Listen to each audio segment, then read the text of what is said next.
masa yang kita tahu tu macam tengok keadaan tu macam perasaan tu macam takut. Dia tak takut dah macam sebab kita takut kehilangan dia kan. Macam tu lah. Tak tahu dah rasa macam mana. Sedih pun ada masa tu.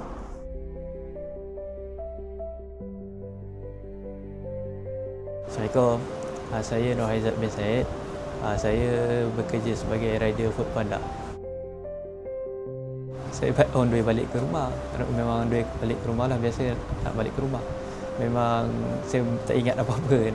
Kejadian tu tiba-tiba memang insiden tu terus diorang bawa ke hospital lah. Keadaan tu sebenarnya kereta tu memang rosak. Dia berhenti kat tepi tu.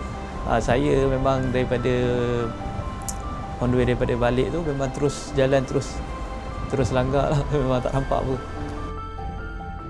Sebelum tu pembelanjaan tu orang kata okey lah.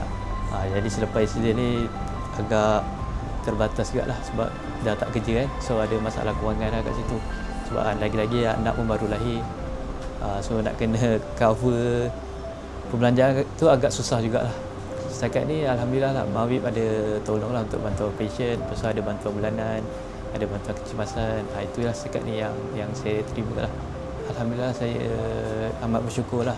Ada bantuan daripada Mawib, daripada PPZ. Sedikit sebanyak dapat jugalah membantu untuk mengurangkan kos pembelanjaan harian.